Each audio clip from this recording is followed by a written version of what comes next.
In this series of Continuum Mechanics, today we are going to talk about bodies and their configurations, displacement vector, and velocity. Kinematics is the study of the motion of the body without regard to the forces which produce it. So we discuss about the motion of individual particles without reference to the motion of the neighboring particles. So the deformation or change of a body depends on the motion of each particle relative to the reference configuration. Consider a fixed rectangular Cartesian coordinate system with origin O, basis vectors EI. So consider a region of space R0 at time t is equal to 0, and it is occupied by continuously distributed matter, and we call it as a body, and we denote it by B. So each point of the region R0 is corresponds to a particle of the body B. Let choose one particle. Let x be the position vector relative to the origin of the coordinate system O, and we call that particle position point on the body as P0. So this is the region R0, this is body B, and we choose a point P0 in the region R0, and capital X is the position vector with respect to origin O.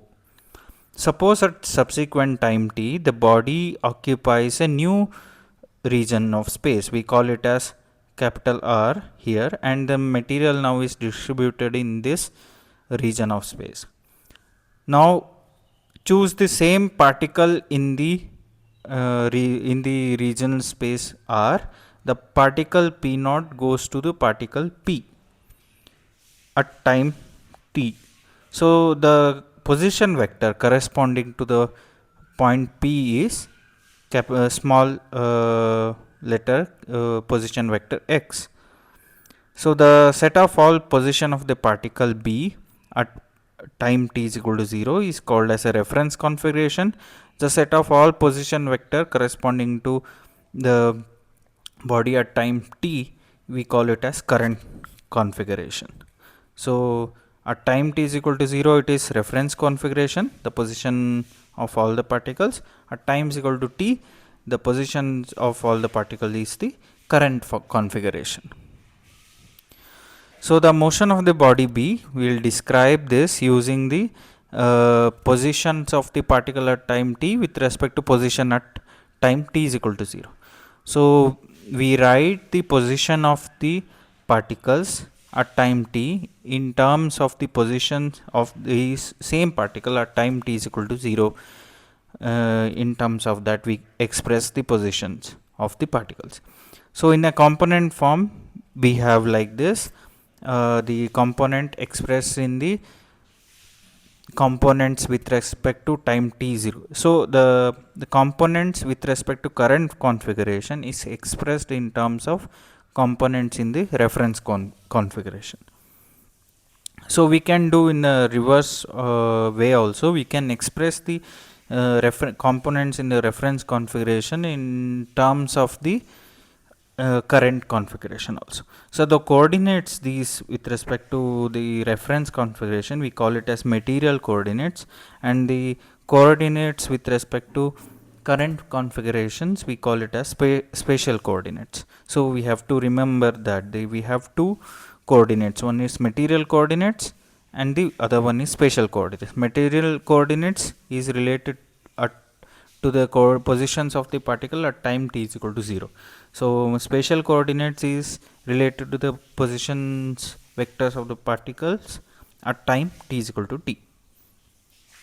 So now what is the displacement vector of any chosen particle? Here in the diagram we have chosen particle P. It was at P0 and it goes to P, right? So the what is the displacement vector of that particle from position x in the reference configuration to position x in the current configuration? So the displacement vector is x minus x. So small x is the position vector with respect to current configuration, capital X is the position vector with respect to reference configuration. So U gives the displacement vector defined as a displacement vector by subtracting the position vector in current configuration from the subtracting the position vector of the reference configuration from the current configuration. So we can express these vector in terms of reference position vector, or we can express this vector in terms of reference configuration or current configuration. So the velocity of the particle is the rate of change of its displacement. So in material description, in terms of reference configuration, so we have the position vector with respect to the particle at current configuration takes the derivative. So it is in the material description. If you write it in terms of spatial description, the capital X, the derivative will be with respect to capital X. Okay, now let's see one example. We have the coordinates or expressing the current configuration in terms of reference configuration, how it varies with time. So you can find the displacement vector just subtracting x1 minus x1, x2 minus x2, x3 minus x3. You will get u2, u3 as 0 and u1 has x1 a square t square. So you can write it in terms of spatial coordinates by expressing capital X1 in terms of small x1 from this relation, and the velocity you can differentiate with respect to time and you will get an expression for the velocity. You can write the velocity components in terms of spatial coordinates or in terms of material coordinates also. That is given here in 11 and 12. Thank you.